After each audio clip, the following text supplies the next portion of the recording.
الکریم اما بعد اعوذ باللہ من الشیطان الرجیم بسم اللہ الرحمن الرحیم. عزیز طلباء طالبات السلام علیکم. میں ذیشان کمال اردو کے لیکچر کے ساتھ آپ کی خدمت میں حاضر ہوں. بچوں، ہم سبق پڑھ رہے ہیں سر سید کے اخلاق و خصائل، اور آج ہم اس سبق کا اقتباس پڑھیں گے. سر سید کو ہمیشہ اپنے کنبے سے یہاں سے لے کر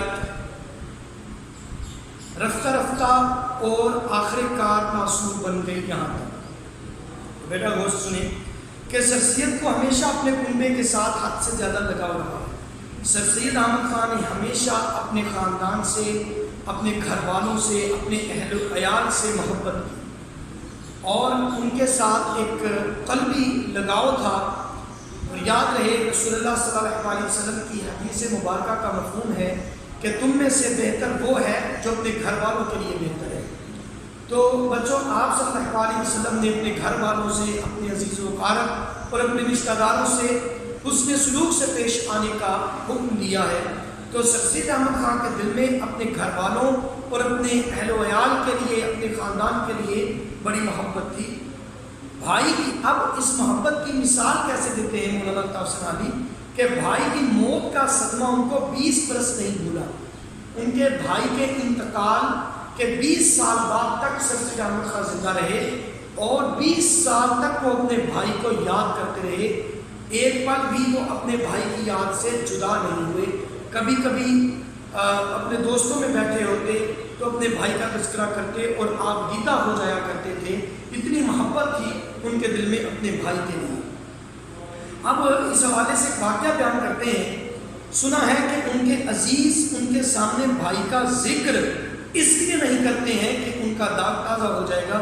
جب بھی ان کے بھائی کا تذکرہ ان کے سامنے کیا جاتا تو وہ زار و قطار ہونے لگتے، وہ آنسو بہانے لگتے، اور اس طرح ہوتے کہ ان کو سنبھالنا مشکل ہو جاتا.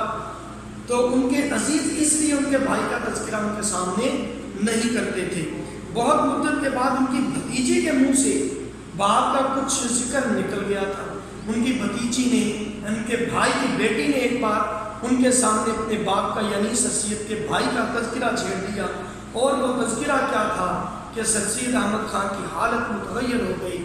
وہ یوں روئے جیسے ابھی جوان بھائی کا لاشا ان کے گھر سے نکلا ہو. اپنی والدہ کے ساتھ جیسی ان کو وابستگی تھی ایسی بہت کم سنی گئی ہے. ہر شخص کو اپنی ماں سے محبت ہوتی ہے، اور رسول اللہ صلی اللہ علیہ وسلم نے فرمایا کہ جنت ماؤں کے قدموں کے نیچے ہے. اور یہ فطرتی بات ہے کہ جنم دینے والی ماں وہ ہمیں سب سے زیادہ انسان کو سب سے زیادہ محبت ہوتی ہے اس ماں سے جو انسان کو جنم دیتی ہے. تو ماں سے محبت تو سبھی کرتے ہیں. وہ شعر بھی اس حوالے سے مجھے یاد آ گیا کہ چلتی پھرتی ہوئی آنکھوں سے اذاں دیکھی ہے، چلتی پھرتی ہوئی آنکھوں سے اذاں دیکھی ہے، میں نے جنت تو نہیں دیکھی ہے، ماں دیکھی ہے. ماں وہ ہستی ہے کہ جس کی آغوش میں انسان اپنے تمام غم، تمام دکھ بھول جاتا ہے.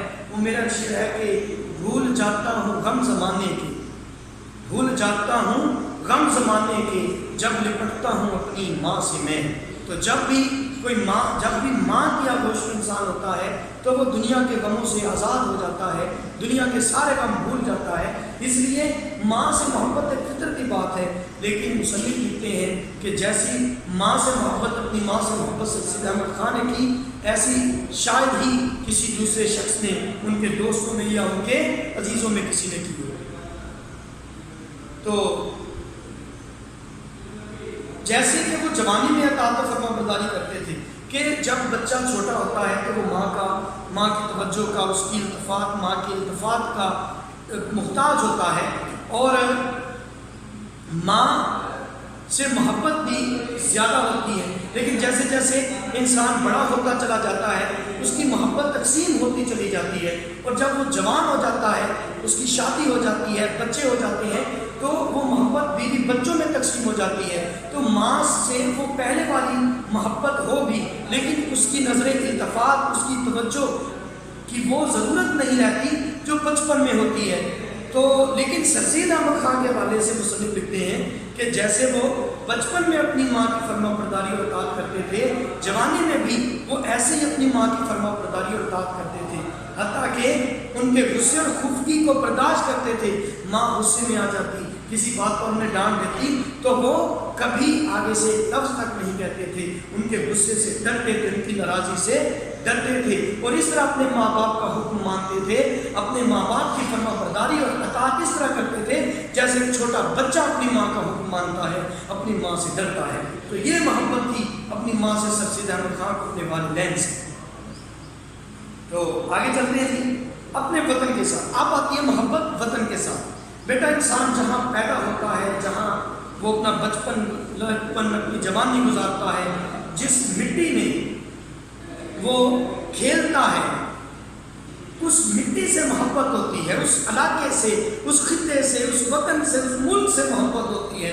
اور ایک فارسی مقولہ ہے کہ حب وطن جزو ایمان اصل، یہ فارسی مقولہ ہے۔ تو وطن سے محبت کا اظہار تو رسول اللہ صلی اللہ علیہ وسلم نے بھی فرمایا کہ جب مکہ سے وہ ہجرت کر کے مدینہ جا رہے تھے تو کعبے کی طرف منہ کر کے کہا، اے مکہ تو مجھے سب سے بڑھ کر عزیز ہے، لیکن تیرے فرزند مجھے یہاں رہنے نہیں دیتے۔ تو آپ صلی اللہ علیہ وسلم نے بھی اپنے وطن سے محبت کا اظہار کیا ہے۔ تو ہر شخص کو اپنے وطن سے الفت اور مبانست ہوتی ہے، محبت ہوتی ہے، مگر سر سید کی محبت اپنے وطن کے ساتھ عجیب طرح کی تھی۔ لیکن جیسی محبت سر سید احمد خان نے اپنے وطن سے کی، ایسی محبت وطن سے بھی شاید ہی کسی نے کی ہو کہ وہ بظاہر سر سید نے دلی ہمیشہ کے لیے چھوڑ دی تھی۔ جب دلی تباہ ہوئی اور دلی پر انگریزوں کا مکمل طور پہ قبضہ ہو گیا، دلی کے حالات بگڑ گئے، وہ جس طرح شاعر نے کہا، گلی گلی آباد تھے جن سے کہاں گئے وہ لوگ، دلی اب کے ایسی اجڑی گھر گھر پھیلا سو۔ جب دلی تباہ و برباد ہوئی اور بہت سے لوگوں نے جو دلی سے محبت کرتے تھے، انہوں نے ان حالات کو دیکھتے ہوئے دلی کو خیر باد کہہ دیا اور بہت سے لوگوں کو زندان میں ڈال دیا گیا، کچھ لوگوں کو انگریزوں کی انگریز سرکار نے وطن بدر کر دیا۔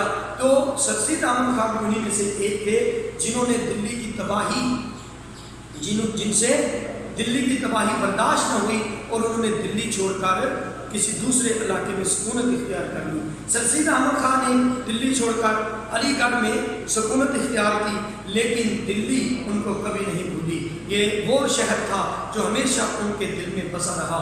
ان کے دل میں اس شہر کی گلی کوچوں کے لیے محبت تھی، اور محبت کا یہ عالم تھا کہ ان کے آرٹیکلوں میں یا اسپیچوں، لیکچروں میں یا پرائیویٹ خطوں میں جب بھی دلی کا ذکر آیا تو صاف پتہ چلتا تھا کہ دلی سے محبت ان کے رگ رگ میں سمائی ہوئی ہے۔ ان کا دل امڑ آتا تھا، آنکھوں میں آنسو بھر آتے تھے، کسی سے دلی کا ذکر کرتے تو ان کا دل بھر آتا تو اشکبار ہو جایا کرتے تھے۔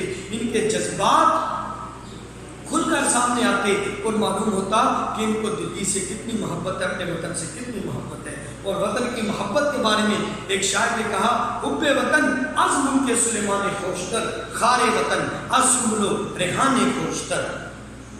تو اگر غور کر کے دیکھا جائے تو سر سید کے دل میں قوم کی بھلائی کا خیال اور قومی ہمدردی کا جوش زیادہ تر دلی کی تباہی اور بربادی نے پیدا کیا۔ یاد رہے کہ ہر انسان، کوئی بھی انسان اس وقت تک بڑا انسان نہیں بنتا، عظیم انسان نہیں بنتا جب تک اسے حالات کی یا وقت کی ٹھوکر نہ لگے، جب تک کوئی حادثہ نہ ہو اس وقت تک ایک آدمی انسان نہیں بنتا۔ حادثات آدمی کو انسان بنا دیتے ہیں، حادثات انسان کو سکھاتے ہیں، نئے سے نئے تجربات سے انسان کو سابقہ پڑتا ہے تو وہ سیکھتا ہے کہ زندگی کیا ہے اور زندگی کیسے گزارنی ہے۔ تو سر سید احمد خان کے دل میں اپنی قوم کے لیے، اپنے وطن کے لیے، اپنے لوگوں کے لیے سچی ہمدردی اگر پیدا ہوئی تو دلی کی تباہی کی وجہ سے، یعنی دلی کی تباہی نے ان کی دنیا بدل کے رکھ دی، ان کا مزاج بدل دیا، ان کی طبیعت بدل دی، ان کے خیالات بدل دیے، ان کے دل میں اپنی قوم کی بھلائی کا خیال ہی اس لیے پیدا ہوا کہ انہوں نے اپنے وطن کو اپنی آنکھوں سے لٹتے دیکھا، انہوں نے دلی کو تباہ ہوتے دیکھا، دلی کی تباہی کے سبب میں اپنا وطن چھوڑنا پڑا، اس لیے ان کے دل میں اپنے وطن کی فلاح، اپنے لوگوں کی ترقی اور سچی ہمدردی کا احساس پیدا ہوا۔ سرسیہ جیسے ذکی الحس یعنی حساس آدمی کے لیے یہ انقلاب ایک تازیہ نہ تھا، ایک چابک کی طرح تھا. جس طرح گھوڑا سست رو گھوڑا چابک لگنے سے تیزی سے بھاگنے لگتا ہے، اسی طرح جب کسی حادثے کا چابک پڑتا ہے تو انسان زندگی کو سمجھنے لگتا ہے. تو سرسید احمد خان کے لیے دلی کی تباہی ایک تازیانہ تھا، ایک چابک تھا. اور علامہ اقبال رحمۃ اللہ علیہ فرماتے ہیں دوڑتا ہے اشہب زمانہ کھا کھا کے طلب کا تازیانہ. تو یہ دلی کی تباہی سرسید احمد خان کے لیے ایک تازیانہ تھا، ایک گھوڑا تھا، ایک چابک تھا جس نے سرسید احمد خان کے دل میں اپنے لوگوں کے لیے، اپنے وطن کے لیے محبت پیدا کر دی. یعنی دلی کا یہ سناٹا دیکھ کر ایسی چوٹ ان کے دل پر لگی کہ یہ چوٹ رفتہ رفتہ ناسور بن گئی، کینسر بن گئی. یعنی یہ وہ زخم تھا جس نے سرسید احمد خان کو تبدیل کر دیا اور انہیں مجبور کیا اپنے لوگوں کی مدد کرنے پر. اپنے لوگوں کے لیے سچی ہمدردی کا جذبہ ان کے دل میں پیدا ہوا جب انہوں نے دلی کی تباہی دیکھی. تو سرسید احمد خان کو اپنے وطن سے محبت تھی، اس لیے وہ اپنے وطن اور اپنے لوگوں کے لیے ہمیشہ مستعد اور تیار رہتے تھے. اور انہوں نے اپنی قوم، اپنے لوگوں کی معاشرتی، سیاسی، ادبی اور تعلیمی اصلاح کی. ان کے لیے ادارے بنائے، انہیں سیاست کے رموز سکھائے، انہیں جدید علوم کی طرف راغب ہونے کی طرف، جدید علوم سیکھنے کی طرف راغب کیا. تو یہ سرسید احمد خان نے جو اتنے بڑے اقدام اٹھائے اس کے پیچھے کیا تھا؟ اس کے پیچھے وطن کی محبت تھی، اس کے پیچھے اپنے وطن سے الفت و موانست تھی. تو بچوں اب دیکھیں میں نے جو آج اقتباس پڑھایا اس میں جو اہم الفاظ ہیں وہ دیکھیں. موانست کا مطلب محبت، متغیر ہونا یعنی بدل جانا، خفی مطلب ناراضی، ذکی الحس یعنی حساس، تازیانہ مطلب چابک، ناسور مطلب کینسر یا گہرا سچ. اور کچھ حوالہ جات ہیں جو میں نے یہاں لکھ دیے ہیں، کچھ میں نے بولے ہیں، ان کو بھی نوٹ کریں، اور جو میں نے بولے ہیں ان کو بھی نوٹ کریں. اور لیکچر جو ہے وہ غور سے سنا کریں اور اسے نوٹ کرنے کی کوشش کیا کریں. اب جو ایک اہم اقتباس آئے گا انشاءاللہ اس کی تشریح ہم ذرا زیادہ ڈیٹیل میں کریں گے. جتنے بھی پیچھے ہم نے اقتباسات پڑھے اس میں جو سب سے اہم اقتباس تھا وہ تھا راست بازی والا. وہ اقتباس اچھی طرح یاد کیجیے. اگلے لیکچر کے ساتھ حاضر ہوں گا، جب تک اجازت چاہتا ہوں. اللہ حافظ.